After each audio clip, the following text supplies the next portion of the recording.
Hello friends, welcome to our YouTube channel of Industrial Chemistry Department, Sarbvir Institute of Science. As we have discussed number of industrial production related to polymer industries and resins in our offline teaching mode, but due to this pandemic situation today again we are learning from the online platform of YouTube. So in our unit 3 of petroleum and polymer industries paper, we have completed phenolic resins and also amino resins in our last few lectures. But today we will start with another new compound called epoxy resin. Friends, અહીંયા આપણે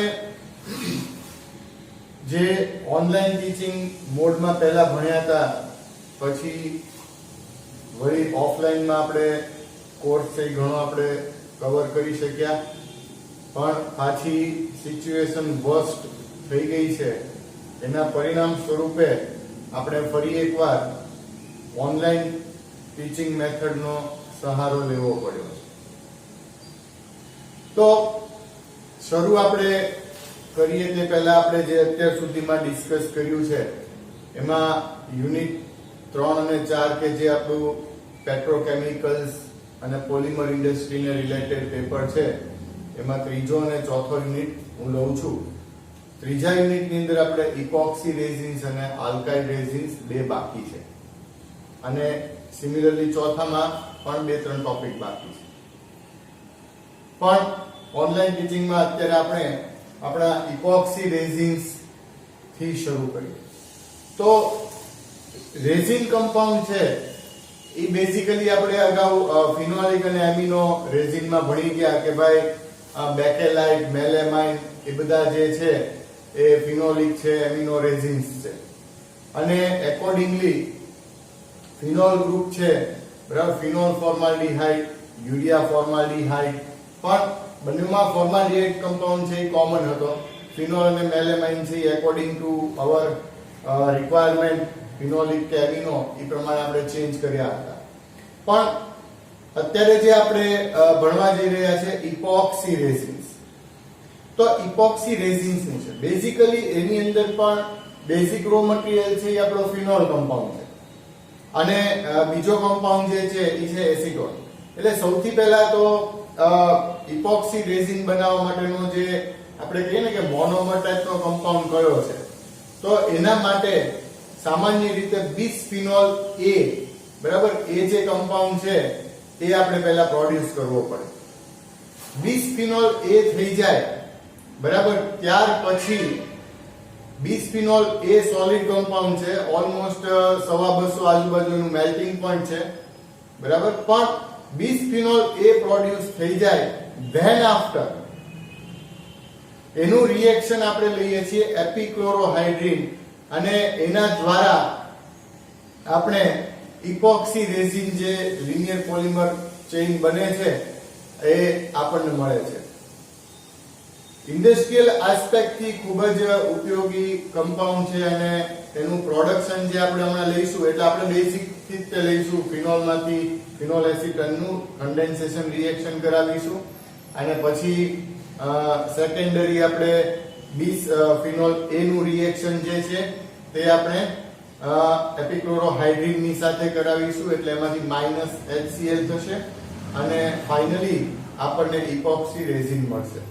એટલે આપણે આ જે production છે એ online mode છે એટલે આપણે 3 સ્ટેપમાં લઈશું. પહેલા આપણે આખું પ્રોડક્શન લઈ લઈએ છીએ, બરાબર, પછી આપણે એનું રિએક્શન્સ કેવી રીતના થાય છે એ લેશું અને ધેન આફ્ટર આપણે જે એની એપ્લિકેશન્સ અને પ્રોપર્ટીઝ છે એ ડિસ્કસ કરીશું, રાઈટ. તો આપણે સ્ટેપ બાય સ્ટેપ ફોલો કરીએ છીએ. એમાં પ્રોડક્શનમાં તમે હું અહીંયા ડ્રો પણ કરું છું એટલે તમે લોકો શાંતિથી જોજો અને પછી આપણે એને સમજી લઈએ છીએ. તો સૌથી પહેલા જે આપણી રિક્વાયરમેન્ટની આપણે જે વાત કરી તો એની માટે આપણે બે ટેન્ક અહીંયા દોરીશું. ફર્સ્ટ ટેન્ક ઇઝ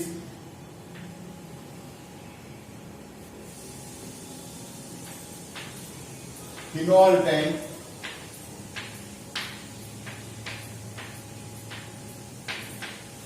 અને સેકન્ડ ટેન્ક જે છે ઈ જે છે એને આપણે કહીશું એસીટોન ટેન્ક. સો બંને કમ્પાઉન્ડ છે એને આપણે રિએક્ટરમાં લઈએ છીએ.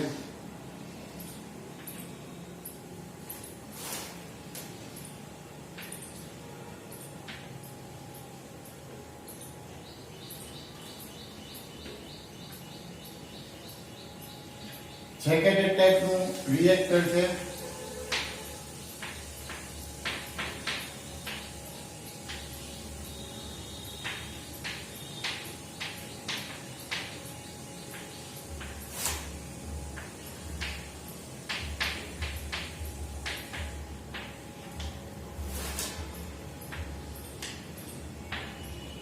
From the top અને કમ્પાઉન્ડનું એડિશન કરીશું.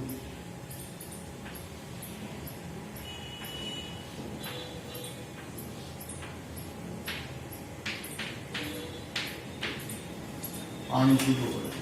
રાઈટ.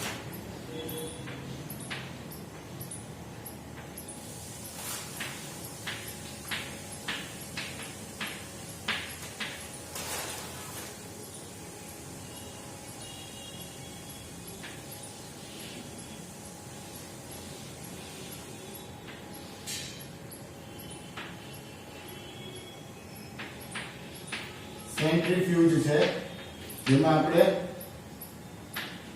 ફિલ્ટ્રેશનની પ્રોસેસ થશે. ઓકે, અહીંયાથી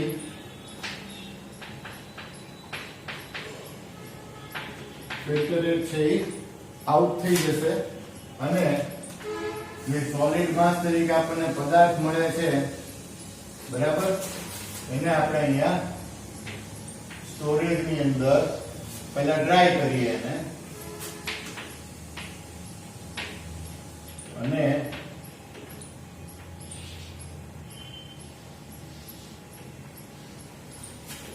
સ્ટોરેજ કમ્પાઉન્ડ આપણને મળે છે 20 ફિનોલ A. હવે એને આપણે એક ડિઝોલ્વિંગ ટેન્કમાં લઈએ છીએ.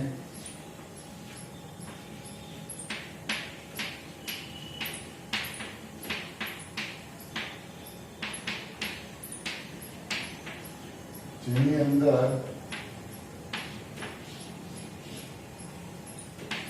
NaOH નું સોલ્યુશન એડ કરીએ. ઓકે, અને ત્યાર પછી આ માસ છે એ ફર્ધર રિએક્ટરમાં આવશે, બરાબર, અને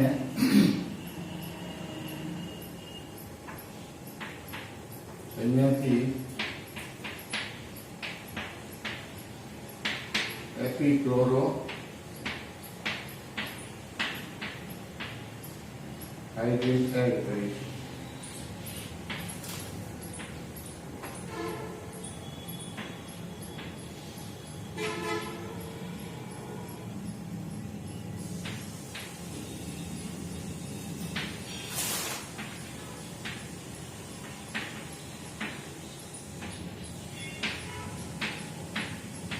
to 90 ડિગ્રી સેલ્સિયસ, બરાબર. હવે અહીંયાથી માઇનસ HCl થશે, કન્ટિન્યુઅસ ફેઝની અંદર રિમૂવ થાય છે. તો અહીંયા આપણને જે માસ મળે છે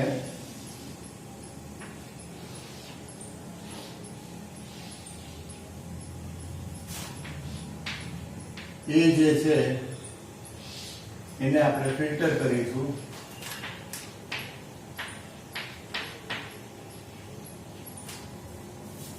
બરાબર, અને ફિલ્ટર કરીને ડ્રાયરમાં લઈશું. ડ્રાયરમાંથી એને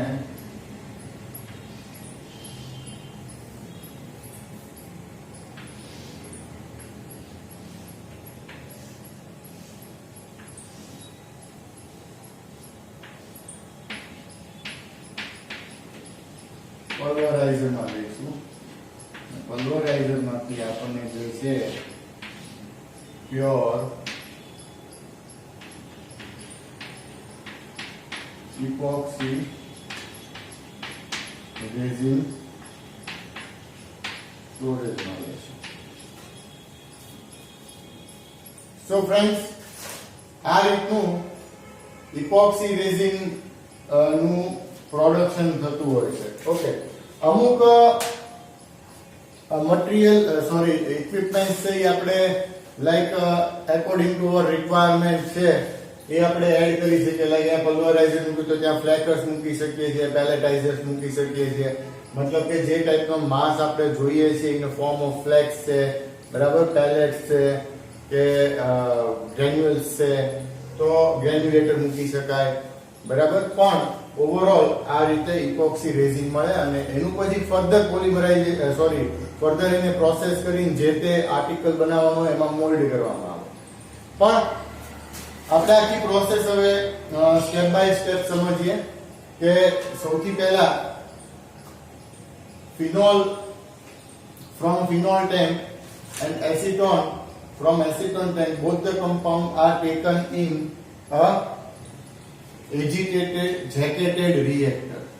So what is jacketed reactor? Basically here this thing is called as jacket. So jacket is provided for heating purpose and here heating is provided by steam. So steam is a medium, right? Heating medium. And here temperature is carried out to 60 to 70 degrees Celsius for the reaction. So in this reactor continuous agitation takes place and both the compound are mixed together and reacts with each other to form bisphenol A. And here water is continuously discharged, condensed and discharged from the top, because during this reaction water is discharged in continuous phase. Okay, so this thing we'll discuss in our reaction part. But now after this completion of reaction, this discharge valve is open and the mass is centrifuged in centrifugal. So centrifugation takes place.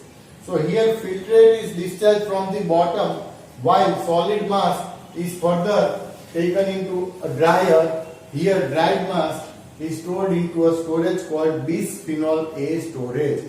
So this is our basic monomer compound to produce epoxy resin.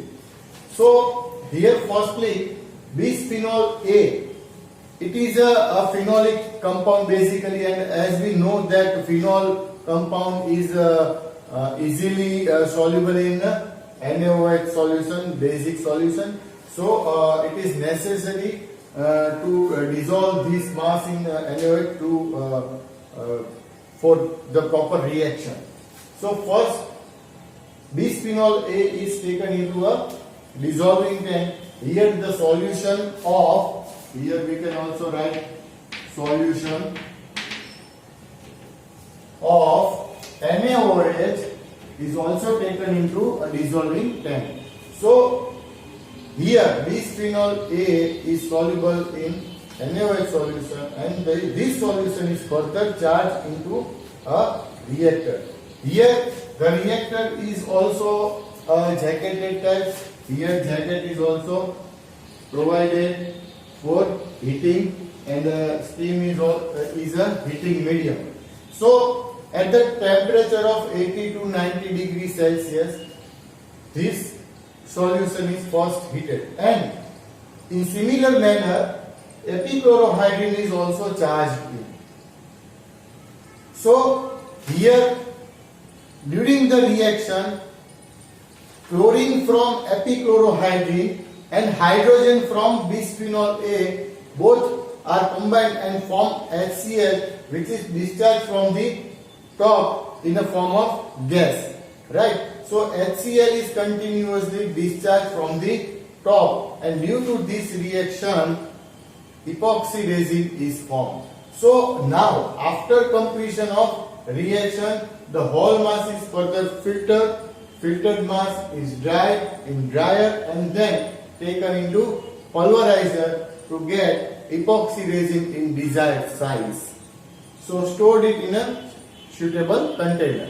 So now we'll discuss it again in our Gujarati language.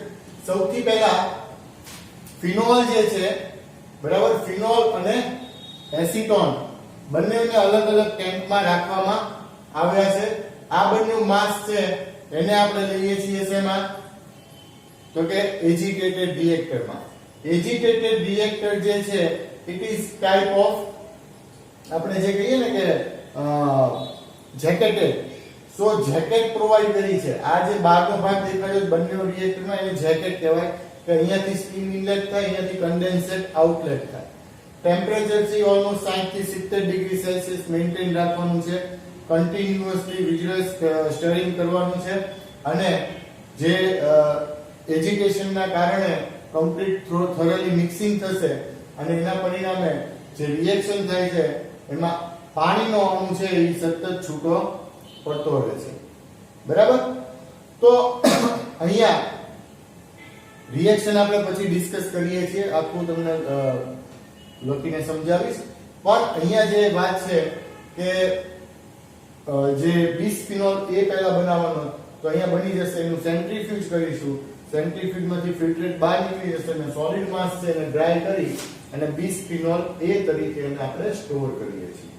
હવે તો કે હવેનો જે માસ છે એને આપણે લઈએ છીએ ડિઝોલ્વિંગ ટેન્કમાં, કારણ કે આપણે જાણીએ છીએ કે ફિનોલિક કમ્પાઉન્ડ જે છે એ NaOH ના સોલ્યુશનની અંદર ડિઝોલ્વ થતો હોય છે.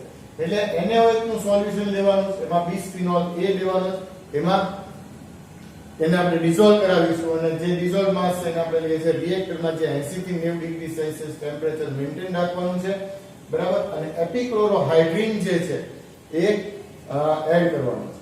બેઝિકલી એપિક્લોરોહાઇડ્રીન જે છે, બરાબર, એ ગ્લિસરોલના પ્રોડક્શનમાં હોય છે, એમાં ઇન્ટરમીડિયેટ બની જતો હોય છે, બરાબર. એમાંથી એટલે ક્લોરોહાઇડ્રીન, એપિક્લોરોહાઇડ્રીન, ડાયક્લોરોહાઇડ્રીન, બરાબર, એમ જુદા જુદા કમ્પાઉન્ડ બનતા હોય છે, પણ આપણે અહીંયા એપિક્લોરોહાઇડ્રીન નો યુઝ કરીએ. અને આ જે એપિક્લોરોહાઇડ્રીનમાં ક્લોરીન છે, એ ક્લોરીન અને બિસ્ફિનોલ એમાંથી હાઇડ્રોજન, બરાબર, એ બંનેના કારણે HCl એ બંને લિબરેટ થશે અને HCl છે ફ્રોમ ધી ટોપ છે એ બહાર નીકળી જાય. એને ગેસિયસ ફોર્મ છે, ઓકે, એને એબ્સોર્બર ની અંદર લઈને પાણીની અંદર એબ્સોર્બ કરાવી શકીએ છીએ તો HCl આપણને લિક્વિડ ફેઝમાં મળી જાય. પણ ઓવરઓલ આ રિએક્શનના અંતે આપણને ઇપોક્સી રેઝિન જે પ્રોડ્યુસ થાય છે એને આપણે ફિલ્ટર કરવાનું છે, બરાબર. ફિલ્ટરેશનની જુદી જુદી મેથડ્સ છે, એમાંથી કોઈ પણ આપણે રિક્વાયર્ડ હોય એ લઈ શકીએ છીએ, બરાબર. ફિલ્ટરેટ જતું રહેશે, સોલિડ ફોર્મ છે એને ડ્રાય કરીશું, પલ્વરાઇઝરની અંદર ડિઝાયર્ડ મેશ સાઇઝ જે છે આપણી એ પ્રમાણે એને આપણે પલ્વરાઇઝ કરીશું અને ઇપોક્સી રેઝિન જે મળે છે એને આપણે સુટેબલ કન્ટેનરની અંદર સ્ટોર કરીશું. તો મિત્રો અહીંયા આપણે જે આખી પ્રોસેસ સમજ્યા એમાં આઈ થિંક કે તમને કોઈ ડાઉટ નહીં હોય. આપણી યુઝ્યુઅલ મેથડ પ્રમાણે એકવાર આપણે ઇંગ્લિશમાં, એકવાર ગુજરાતીમાં, એટલે બે વાર તમારે અહીંયા રિવાઇઝ થઈ જશે અને સાથે સાથે દોરી પણ છે, એટલે કઈ રીતના ફ્લો પ્રોડક્ટનો દેખાડવો આપણે, બરાબર, એ પણ તમને ખ્યાલ આવે. હવે નેક્સ્ટ ફેઝ આપણે જે અત્યારે સમજીએ છીએ એ આખું આ રિએક્શન કેવી રીતના થાય છે. આપણે ફિનોલ એસિટોનમાંથી બિસ્ફિનોલ એ બનાવીશું અને બિસ્ફિનોલ એનું એપિક્લોરોહાઇડ્રીન સાથે રિએક્શન કરાવી અને આપણે ઇપોક્સી રેઝિન પ્રોડ્યુસ કરીએ છીએ, જે આપણે હવે સમજીએ છીએ, બરાબર.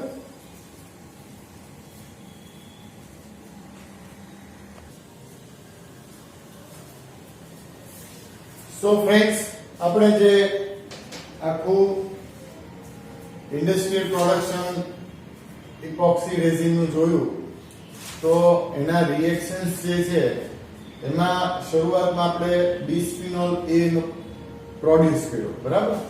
સો અહીંયા આપણે જોઈએ તો ફિનોલ, બરાબર, 2 moles of phenol and 1 mole of acetone. When both the compounds are react together, that time water molecule is discharged thoroughly and bisphenol A is produced. So આપણે જોઈએ કે અહીંયા જે 2 મોલ ફિનોલ લીધો 1 મોલ એસિટોન છે, બરાબર, એટલે આપણે જોઈ શકીએ કે બિસ્ફિનોલ A ના પ્રોડક્શન માટે જે અહીંયા એસિટોન જોડાય છે, અહીંથી એક હાઇડ્રોજન અને આ જે ઓક્સિજન છે એ રિમૂવ થઈ અને -H2O થાય, એટલે કે બિસ્ફિનોલ A પ્રોડ્યુસ છે. હવે તો કે આ જે બિસ્ફિનોલ A જે છે એને આપણે શેમાં NaOH માં ડિઝોલ્વ કર્યો હતો, બરાબર. NaOH છે એક ટાઈપનું મીડિયમ તરીકે યુઝ થાય અને એપિક્લોરોહાઇડ્રિન જે આપણે કીધું ગ્લિસરોલના પ્રોડક્શનમાં ઇન્ટરમીડિયેટ મળી જાય છે, તો એ એપિક્લોરોહાઇડ્રિન છે, ડાયક્લોરોહાઇડ્રિન છે, ખાલી ક્લોરોહાઇડ્રિન છે, બધા જ બહુ જ યુઝફુલ કમ્પાઉન્ડ્સ છે. સો અહીંયા આ જે કમ્પાઉન્ડ છે એને આપણે જે વાત કરીએ કે એપિક્લોરોહાઇડ્રિન નું જ્યારે બિસ્ફિનોલ A ની સાથે રિએક્શન કરાવવામાં આવે ત્યારે -HCl થાય છે, રાઈટ, -HCl. એટલે ક્લોરીન જે છે એ અહીંયાથી આ ક્લોરીન જાય અને આ હાઇડ્રોજન, સો -HCl થાય અને અહીંયા આપણે રિએક્શન જોઈએ કે એપિક્લોરોહાઇડ્રિન નું જે રીતના પોલિમરાઇઝેશન બિસ્ફિનોલ A અને એપિક્લોરોહાઇડ્રિન નું થઈ અને ચેઇન ઓફ રિએક્શન થાય છે, એટ ધેટ ટાઈમ આ ટાઈપની લિનિયર ચેઇન ઓફ કમ્પાઉન્ડ બને છે જેને આપણે ઇપોક્સી રેઝિન તરીકે ઓળખવામાં આવે છે. સામાન્ય રીતે જોવા જઈએ તો આ જે ઇપોક્સી રેઝિન જે છે, બરાબર, એ કમ્પાઉન્ડ એનું વોટર રેઝિસ્ટન્સ પાવર સારો છે, એઝ વેલ એઝ એનું ટેમ્પરેચર રેઝિસ્ટન્સ પાવર સારો છે. એટલે કહેવાનો મતલબ કે ખૂબ સારો એનો એટમોસ્ફિયરિક રેઝિસ્ટન્સ જે કહીએ, બરાબર, એ સારો છે, એઝ વેલ એઝ એની ટફનેસ, એની રિજિડિટી, બરાબર, તો એ પણ ખૂબ સારું છે. એના યુઝિસની રિલેટેડ આપણે વાત કરીએ તો ઘણી જગ્યાએ લેમિનેટ્સ બનાવવામાં છે, ફ્લોરિંગ બનાવવામાં છે, બરાબર, એઝ વેલ એઝ સમટાઈમ્સ એના ફિલામેન્ટ બનાવીને આગળ ઉપર એનું એને જુદા આર્ટિકલની અંદર મોલ્ડ કરવામાં આવે છે, લાઇનિંગ્સ છે અમુક જગ્યાએ, અને સાથે સાથે જે પ્રોપેલર્સ બનાવે છે પ્લાસ્ટિક ના, બરાબર, પોલિમરિક પ્રોપેલર્સ, તો પ્રોપેલર બનાવવા માટે પણ ઇપોક્સી રેઝિન નો ખૂબ જ ઉપયોગ થાય છે. તો મિત્રો અહીંયા આપણે આખો ઇપોક્સી રેઝિન નો જે નાનો એવો ટોપિક હતો જે આપણે ઇન્ડસ્ટ્રીયલ પ્રોડક્શન સાથે પૂરો કર્યો છે. હોપ બધાને સમજાયું હશે અને સારી રીતે તમે એની પ્રોસેસ જે મેં તમને સમજાવી છે એ સારી રીતના તમે નોટ ડાઉન કરી નાખજો, લખી નાખજો, બરાબર છે. Okay, thank you.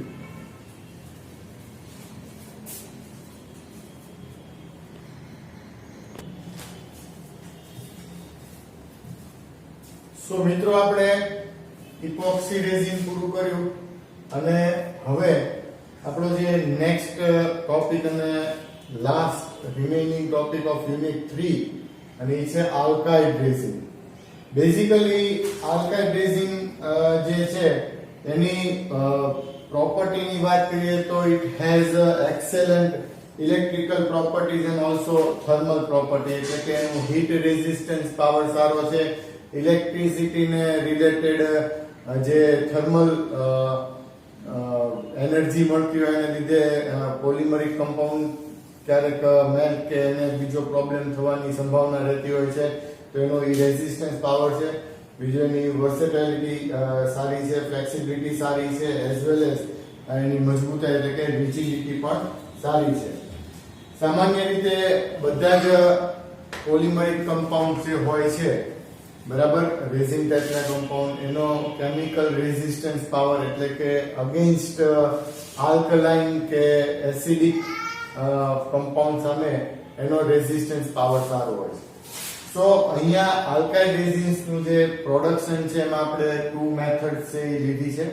એમાં બંનેની અંદર કમ્પાઉન્ડ તરીકે જોવા જઈએ તો ગ્લિસરોલ અને થેલિક એસિડ છે પહેલામાં, અને બીજામાં થેલિક એનહાઇડ્રેટ વિથ ગ્લિસરોલ છે. અહીંયા ઇન અ ફર્સ્ટ રિએક્શન જો આપણે વાત કરવા જઈએ તો સેલિક એસિડ જે છે એનું ગ્લિસરોલની સાથે રિએક્શન થાય, બરાબર. એટલે બેઝિકલી આપણે જોવા જઈએ તો અહીંયાથી આ H અને આ OH, રાઈટ. એટલે કે this OH and this H means one H2O and this H,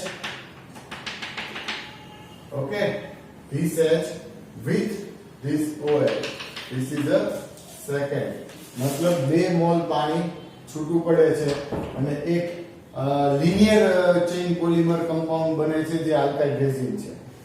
અહીંયા સેકન્ડ રિએક્શન ની આપણે વાત કરીએ તો થેલિક એન્હાઇડ્રાઇડ જે છે, બરાબર. થેલિક એન્હાઇડ્રાઇડ નું રિએક્શન જે છે એ આપણે ગ્લિસરોલ ની સાથે કરાવીએ, એક્સેસ ઓફ થેલિક એન્હાઇડ્રાઇડ ની સાથે થાય ત્યારે આ રીતનું જે છે એ ક્રોસ લિંક, અહીંયાથી આ જે આખું સ્ટ્રક્ચર છે અહીંથી આગળ ફોલો થાય ત્યાંથી એટલે cross link branch chain polymeric compound produce થાય છે અને એ પણ કહેવાય આલ્કાઇલ રેઝિન, રાઈટ. તો હવે આપણે એના ઇન્ડસ્ટ્રીયલ પ્રોડક્શન ઉપર મૂવ થઈ જઈએ છીએ.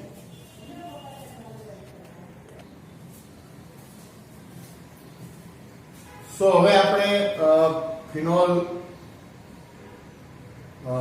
ફોર્માલ્ડિહાઇડ, યુરિયા ફોર્માલ્ડિહાઇડ મતલબ કે phenolic resin, amino resin, epoxy resin પૂરા કર્યા પછી આલ્કાઇલ રેઝિન નું તમને રિએક્શન સમજાવી દીધું છે અને હવે આપણે સ્વિચ ઓવર થઈએ છીએ એના ઇન્ડસ્ટ્રીયલ પ્રોડક્શન ઉપર. સો એકોર્ડિંગ ટુ અવર રિએક્શન આપણે જે વાત કરી એ પ્રમાણે આપણે અહીંયા સૌથી પહેલા 2 ટેન્કની રિક્વાયરમેન્ટ રહેશે, બરાબર. એકની અંદર આપણે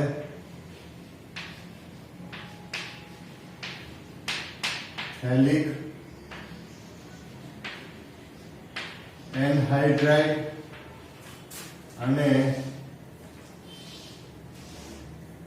બીજી ટેન્ક છે,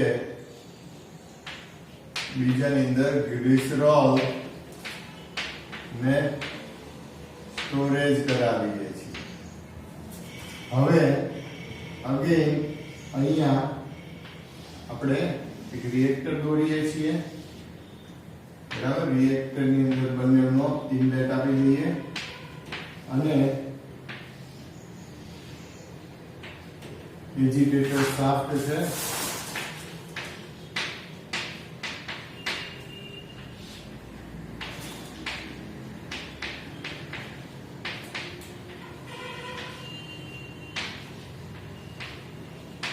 રિએક્ટર છે, અહીંયા રિએક્ટર છે જેકેટેડ ટાઈપ છે, બરાબર. અને ડ્યુરિંગ ધીસ રિએક્શન આપણે કહીએ કે કન્ટિન્યુઅસ ફેઝ ની અંદર વોટર છે, બરાબર, એ માઇનસ થાય છે. સો આફ્ટર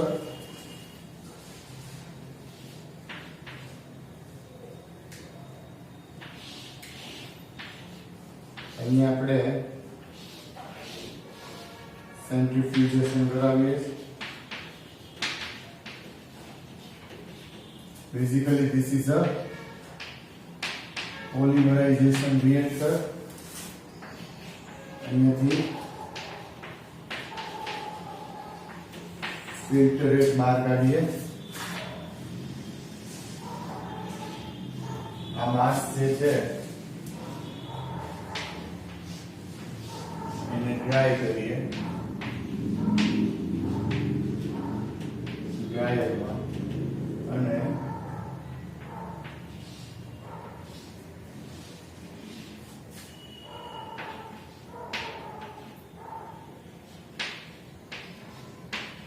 આલ્કાઇલ રેઝિન વાળો એક ફર્ધર સ્ટેપ એમાં છે કે ભાઈ આ રેઝિનમાં કોઈ ઇમ્પ્યુરિટી હોય તો એને ડિઝોલ્વિંગ ટેન્કમાં લઈ લઈએ.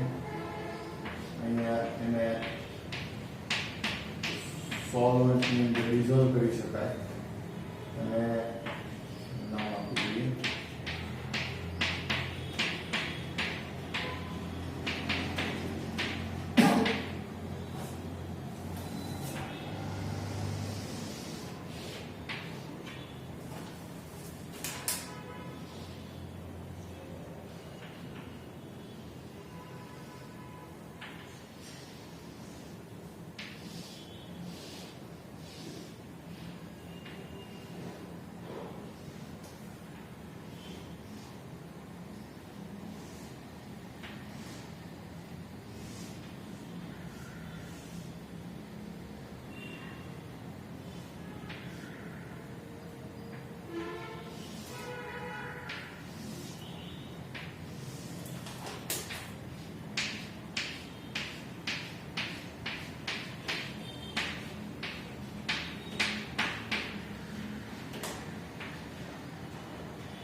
ગ્રાઇન્ડર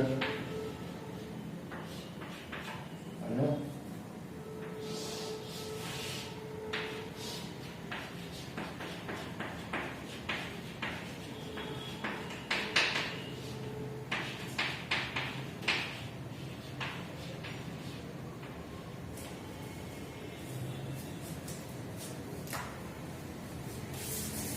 સો અહીંયા થોડીક ડિફરન્ટ આપણે ફિગર આઉટ કર્યું છે આલ્કાઇલ બેઝિકલી થેલિક એનહાઇડ્રાઇડ અને ગ્લિસરોલ વચ્ચે આપણે રિએક્શન કરવાનું છે. અહીંયા મોસ્ટલી જે રિએક્શન છે આપણું કન્ડેન્સેશન ટાઈપનું જ રિએક્શન છે. So both the compound are firstly taken into a reactor called agitated jacketed reactor, and here agitator is provided and steam is used as heating medium. Temperature is almost carried out to 60 to 70 degrees Celsius. Below 100 degrees Celsius reaction takes place.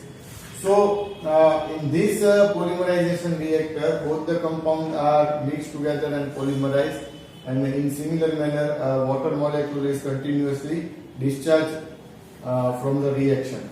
So after that, after completion of reaction, the whole mass is further taken. It is a basically slurry based mass, so centrifugation takes place and filtrate is drained out. While solid mass is further dried into dryer, but this alkyl resin is a type of crude form because it contains little bit we can say impurities. So after that it is taken into a dissolving tank. Here solvent is used to dissolve this mass, and after dissolving, the whole mass is further taken into a melter. Here mostly solvent based material is evaporated. Also compound is melted, filtered the mass to remove impurities, and then passed through a dry spinneret. Here this fan is blow hot air, and after that grind the mass in grinder and store as alkyl resin in storage. So ફરી એકવાર થેલિક anhydride અને glycerol ને સૌથી પહેલા આપણે polymerisation reactor ની અંદર લઈએ છીએ, જેમાં એનું કન્ટિન્યુઅસ સ્ટરિંગ થશે. હીટિંગ મીડિયમ તરીકે સ્ટીમ નો યુઝ થાય છે. 60 થી 70 ડિગ્રી સેલ્સિયસ તાપમાને પોલિમરાઇઝેશન રિએક્શન થશે, અને આ જે રિએક્શન ના અંતે આપણને માસ મળે છે એનું આપણે સેન્ટ્રીફ્યુગેશન કરીએ એટલે ફિલ્ટરેટ છે એથી બહાર નીકળી જાય છે, અને રિમેનિંગ માસ છે ને આપણે ડ્રાયર ની અંદર ડ્રાય કરીએ છીએ એટલે આપણને આલ્કાઇલ રેઝિન છે એ મળી જાય. ઓકે, આ જે માસ છે એ આલ્કાઇલ રેઝિન જ છે, બરાબર. પણ ફર્ધર જો ટ્રીટમેન્ટ આપવી હોય four further purification, then we can charge it into dissolving tank. Here solvent is used, and mostly polymerization reaction હોય તો એની અંદર solvent તરીકે DMF dimethyl formamide કે સમ ઇનઓર્ગેનિક સોલ્વન્ટ્સ છે, બીજા ઓર્ગેનિક સોલ્વન્ટ્સ છે યુઝ કરી શકીએ છીએ, પણ મોસ્ટલી ઇઝીલી અવેલેબલ છે DMF હોય છે. એટલે ઈ જે થાય પછી એને જે આખી સ્પાઇનિંગ ની એની પ્રોસેસ છે, મેલ્ટર ફિલ્ટર, બરાબર, એ પ્રોસેસમાંથી પાસ કરાવીએ એટલે આપણને ફાઇનલી આલ્કાઇલ રેઝિન છે એ પ્યોર ફોર્મની અંદર મળી જાય. તો અહીંયા આપણે જે વાત કરી કે ઘણી બધી પ્રકારના ઇલેક્ટ્રિકલ ઇન્સ્ટ્રુમેન્ટ જે પોલિમર બેઝ હોય છે, તો એવા મટીરિયલ બનાવવા માટે આ ટાઈપના આલ્કાઇલ રેઝિનનો યુઝ થાય, કારણ કે આપણે પહેલા જ વાત કરી કે એની ઇલેક્ટ્રિકલ અને થર્મલ પ્રોપર્ટી ખૂબ જ સારી છે, એની રિજિડિટી ટફનેસ સારી છે, એટલે આ ટાઈપનું પોલિમરિક માસનો આપણે યુઝ કરી શકીએ. તો હોપ કે તમને આ બધાને પ્રોડક્શન જે છે એ સારી રીતે સમજાયું હશે. એની જે according to our flow sheet તમે એનું ડિસ્ક્રિપ્શન છે એ જાતે લખજો, બરાબર, અને કમ્પ્લીટ નોટ બનાવી નાખજો. અત્યારે આપણે આટલું રાખીએ છીએ. ત્રીજો યુનિટ આપણો જે છે સિલેબસનો પોલિમર ઇન્ડસ્ટ્રીના પેપરનો, જે આપણે આજે સાવ કમ્પ્લીટ થઈ ગયો છે. Okay, so thank you.